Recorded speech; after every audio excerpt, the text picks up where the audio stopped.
Hey everybody, I'm Jason. This is Jay's Project Garage. It's another weekend. I think it's about 8. I've been out here for about an hour, I guess, goofing off. Made some progress on the 69. I'll show you guys that here in just a minute.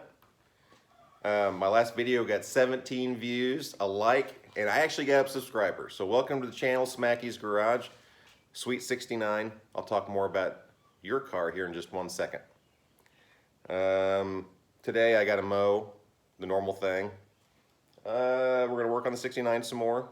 I got some more stuff I want to do on the house. So I'll bring you guys along, we'll see what we get into. So yesterday was one of the days when a tool truck comes by the shop. Cornhole Tools, or Cornwell. Everybody has to have a nickname. They stole my idea. I've been using punches and chisels and stuff to fix bodies forever, and somebody was way smarter than me, and they actually made a body forming kit. It's basically punches and chisels, the same thing I've been using, but it's got different shaped ends on it. It'd be awesome. I don't know if I'm going to buy it or not, but it's a great idea. Smacky's Garage. I'm super excited to actually have a subscriber. You guys just, man, I've been at this for months, and I finally got a comment, and I finally got a subscriber. I know my content has been bad, but I'm definitely working on trying to make it better. Hey, buddy, one thing I didn't notice on your car, I think it was the 7 mods, or I don't remember exactly what it was called, but there was a side shot of your car looking at the engine compartment, and I noticed that you had one of these. Monte Carlo bar. These are great for stiffening up chassis. Keeps the shock towers from moving, except yours. See how this one's straight? Yours is like curved because the shock towers are trying to move in on each other, especially with that big 650-pound FE in the front of it. What you actually need is this. Ties the shock towers in with the firewall, keeps stuff from moving around. I think if you put one of these in, you'd notice a big difference. It's just a thought. I would actually be interested in finding out where you got that car though, because they didn't make that many 390, especially Mach 1s. They didn't make that many 390 cars in 69.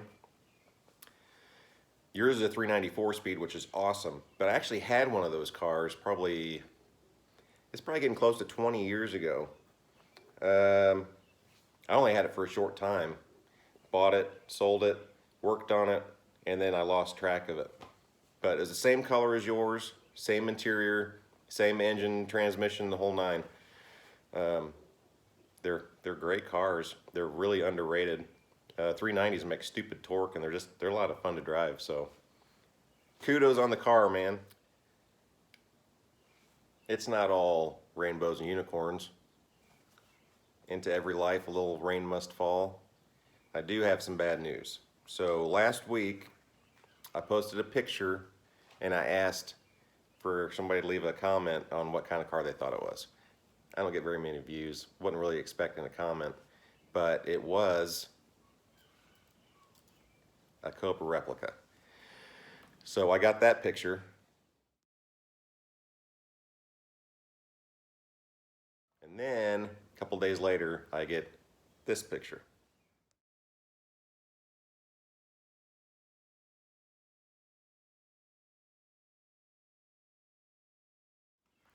So it went from, hey man, can you tune my carburetor, make my car run better, to whole front end of my car is blown off. Don't need carburetor work anymore. I don't know how involved I'm going to be in putting the car back together. We'll just have to wait and see. I'm sure we'll be involved in some way, shape, or form. The cool thing is it's a factory 5 car, so every piece for it's available. So it won't be that big of a deal. Another buddy of mine was tossing ideas about, hey, let's just get another body and buy a chassis from factory 5, and we'll just take all the parts and we'll transfer them over. But I haven't actually seen the car yet, so I don't even know.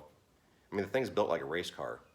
So, I mean, the front of the chassis could be totally repairable, and we just need to replace the fiberglass front end and obviously mechanical parts. But I don't know. We'll see.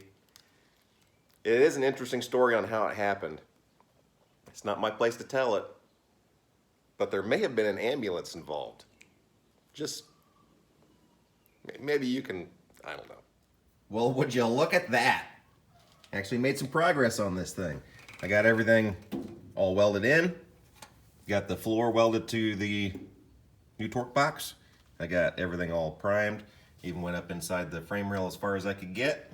Everything is looking great. And I probably should have showed this before I primed it. I don't know if you can tell how many welds there are, but there's like 10 welds or more just in this. It welds across the top of the torque box up there, and it's got welds here. There's a lot.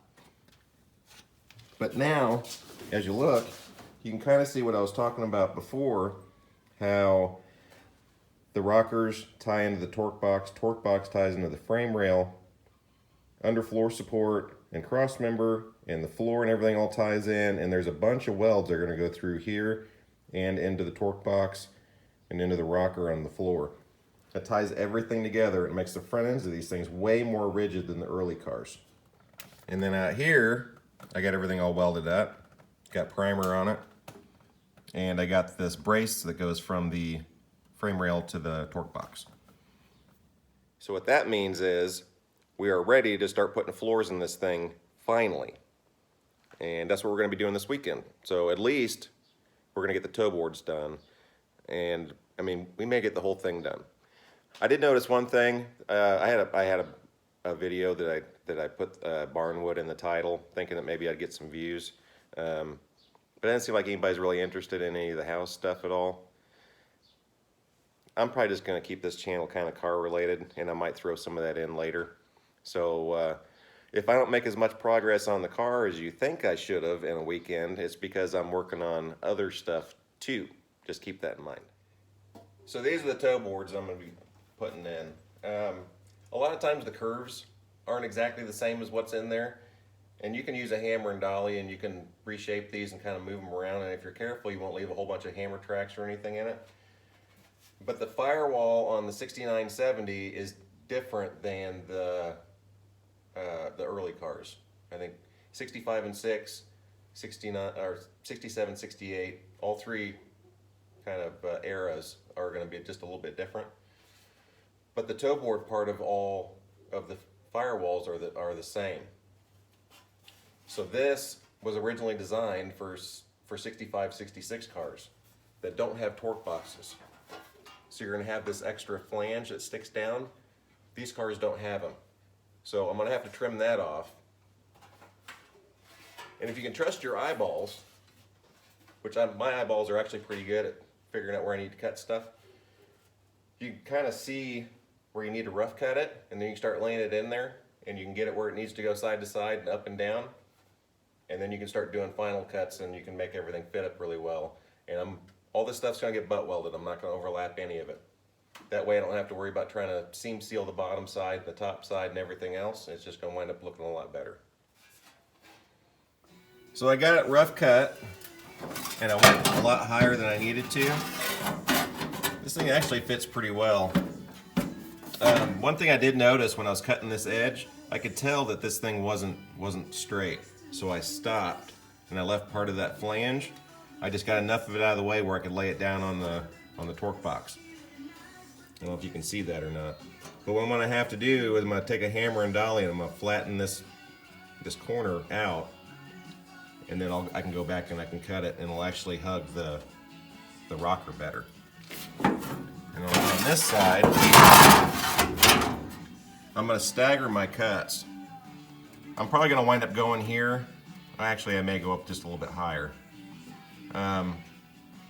But I don't want this part of the floor pan and this part of the floor pan cut in the exact same spot. That way I can get in and I can weld the whole thing, and it'll make it easier to grind it and seam seal it and all that kind of stuff on the bottom side. So I'm going to take this part of the floor pan and I'm going to set it in here, and I'm going to get a little bit better idea where I want to cut this, and that'll help me gauge where I'm going to wind up putting this in. Probably shouldn't be listening to Hotel California. I might get demonetized. Okay, so this is what I was showing you in the car, where I cut part of the flange off and I left this part. I just cut enough out where I could get it set down on the torque box. And I could make sure that everything's going to line up where it needs to. but you can see that. You can see how this thing kind of dips. And this, you'd wind up with a big old gap between the floor pan and the rocker. And you don't want that because it's impossible to seam seal a hole. So I'm gonna hammer and dolly this. I'm gonna be using my cross peen. This is my favorite body hammer. And a heel dolly. These are both snap-ons, really high quality. Just buy the best stuff that you possibly can. Hobo Freight's great for a lot of things. You can get starter kits for body shaping tools. They're okay, but you're not gonna get the best results. You kind of get what you pay for. But basically on this, I'm gonna put the dolly on this side, and I'm gonna flatten this flange out, and then I'm gonna switch, and I'm gonna put the dolly on the opposite side, and I'm gonna finish working that crease.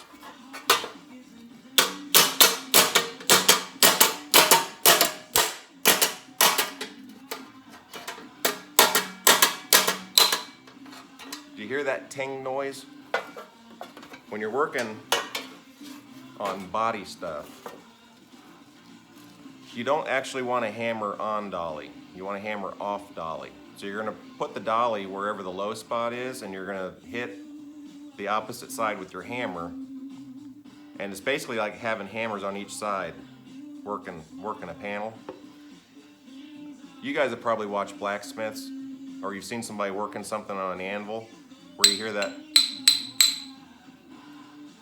You're not just flattening the metal, you're thinning it too. So if you go crazy, you're working a fender or a quarter panel or something, and you hear that ting noise, you're stretching the metal. You're gonna wind up with a mountain or a valley, and it's gonna tin can on you. And that's where the metal is stretched, and you hear that boom, boom, boom, boom noise. You wanna try to avoid that at all costs. It's totally fixable, but it's just another step in the process that if you don't need to, then just don't make more work for yourself, I guess is the point. But now I've got the flange flattened out, so I'm gonna work that ridge right there down. So I'm gonna put the dolly on this side, and I'm gonna flatten it out. This is a little bit harder. You're gonna hear the ting noise, and there's almost no way of avoiding it because I just don't have enough metal here. But we'll see what we can do.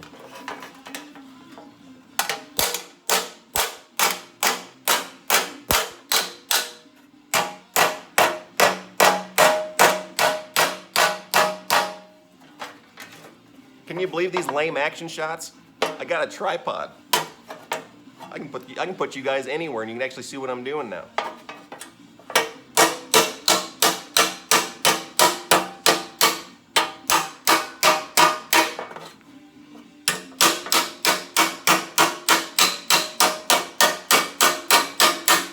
And you may have to switch back and forth, just so you can keep working that ridge flat.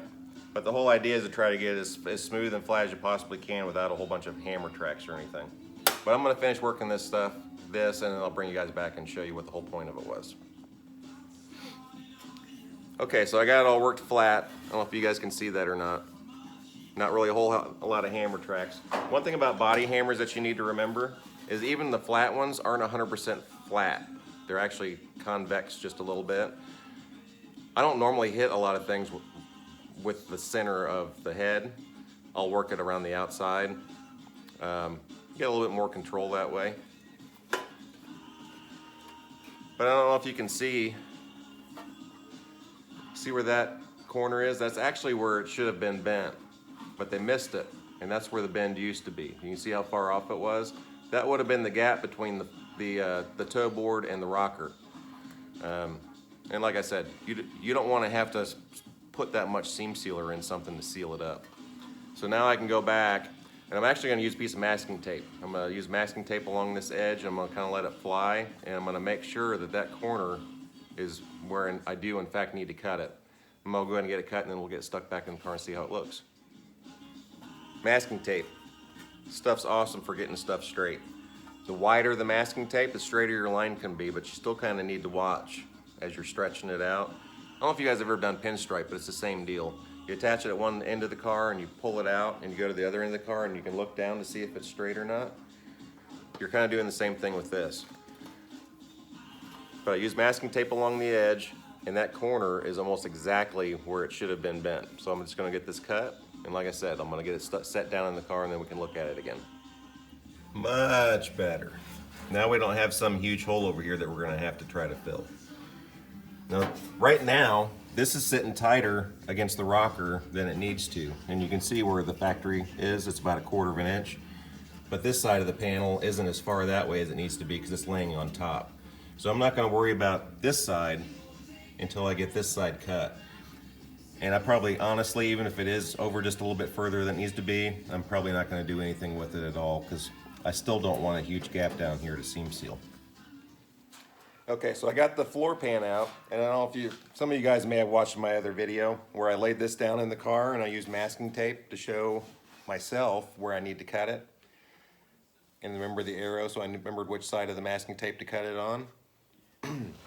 But I've got all kinds of room to go up on the transmission tunnel. So I pulled the new toe board back out. We're gonna lay this in there, and I'm gonna decide where I want to cut this, so I know where I need to cut for the new toe board. All right, I got it laid in the car, and you can see it worked out perfect, and I'm right on the rocker where I need to be. And I've got all kinds of room where I can cut this thing, and I'm probably gonna wind up in here somewhere. I'm gonna go below the factory edge because it's got holes and stuff in it. I'm assuming that's where they're using to hang them on parched trees or something. But I'm gonna go ahead and get this cut. I'll get it set back in here, and then I'm gonna take my Sharpie. I'm gonna mark where I'm gonna want to cut it. But I'm not gonna completely cut it yet. I'm actually gonna cut it, rough cut it just a little bit low. That way I can make sure I wind up with a really tight gap, so I'm not trying to weld a canyon. Something that some of you guys may remember if you ever watched that video. But when I first laid this floor in here, I had some of the old ones still in there, so I could use these holes as a reference. That way I could mark the front edge. Well, now that I've got the rest of the floor cut out, the only reference I have is that front edge. But I know that this thing's where it needs to be. I did the same thing on the other side. I left the seat platform in. Now I can take it out. I can lay the new floor in over there. I can use those holes as a reference. I know exactly where the front needs to go. I've got a surprise. Ta-da! Okay, I went ahead and set the floor in there just so I can make sure everything's nice and tight. It feels really, really good. You can see how many welds I put in there. These are all going through the toe board into the torque box. And then through the toe board into the frame rail. Notice this piece of tape right here?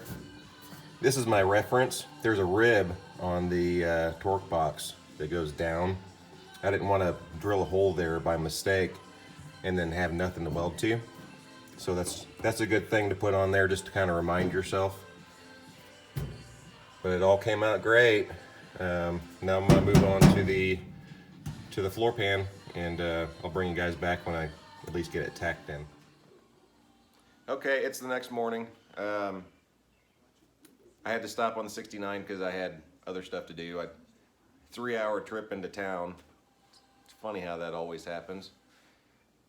It's 20 minutes there and 20 minutes back, but somehow my wife and the kids always find stuff that we need to do while we're there. So, and then I got back and I had to mow and tilled the garden and all that kind of stuff. So I didn't get done last night till like 10 o'clock, and I'm feeling it. I'm tired.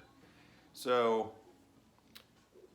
this morning I'm gonna try to get this floor pan put in, and then I'm gonna have to stop on this thing again, and I got a bunch of other stuff I need to work on. But whenever you guys are putting floor pans in, and aftermarket panels are like this a lot, you got to remember that the dies that they're using are a lot of times they're old. These aren't super high volume, so it's not like they're going to replace the dies when they start getting a little bit worn. So you're just going to have to deal with stuff that isn't bent exactly right. But this edge was actually sticking out, and if I had tried putting this floor pan in there with it like that, it wouldn't fit tight up against the rocker, and I could potentially miscut this side where it goes up onto the transmission tunnel. So I just took my hammer and I worked this edge, and I overbent it just a little bit. That way this edge will fit up tight against the rocker while I'm making my marks, And then when I go back to weld it, it's easy to push this flange back. Something else on this flange, when you guys pull these things out of the box, you might see this edge has a little wobble in it, and you'll think, well, something hit that edge and bent it. It's probably not. The floor pan itself is probably bent this way. It happens a lot, especially when they stack a bunch of stuff in the box. This thing gets bent, it's gonna make that edge wobble. If you just throw it in the car and start welding it without taking care of that, then your floor pan is gonna go like this. And you might think, well, that's still not that big of a deal, except these things are made to drain a certain way. They do actually have drain holes in them. And if you have a low spot somewhere other than where it was designed, then there's just a place for water to stand. Not that the drains work like they're supposed to or anything anyway, but. So that's just something to keep in mind. Something else, I'm gonna be using the seat platform as I'm putting this thing in. I still know where it was before because I can see where the welds and everything were ground. I'm gonna keep taking the seat platform and I'm gonna put it in the car while I'm fitting this so I can make sure that I've got the height right on this. If you don't, and you just weld it in and you throw the seat platform in and weld it and you don't have it straight, your seat's not gonna sit flat either. It's gonna sit however the seat platform is. Nothing looks goofier than seats that are sitting in there. So just watch out for that. Okay, I'm getting it all tacked in. I started back here on this back corner. I made sure it was up tight against the rocker. Started back here and cut it and started tacking it. And then I switched and I went ahead and welded it all to the rocker. And then I'm getting it all welded to the frame rail and under floor support. This thing's not shaped exactly right, so it's taking a little bit of effort to get it pulled down. You want it to fit as tight as you possibly can, because I'm going to go through, I'm going to seam seal the whole bottom side. And then the last thing I'll do is I'll go across the front and weld it to the toe board. Okay, I think I'm going to call it for the weekend. I'm going to keep working on this thing, and I got a bunch of other stuff I got to do, but it's really time consuming to try to video and get work done.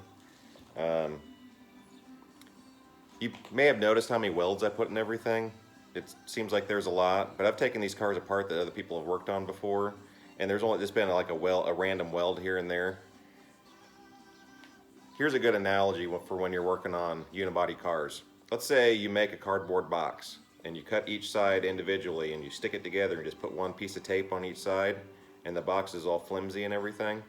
Well, if you do the same thing and you completely tape each side, the box is a whole lot stronger.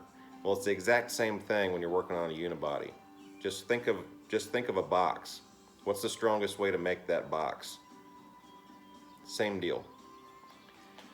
That's it. You guys get out in the shop and work on your projects. Have a great day, and I'll see you next week.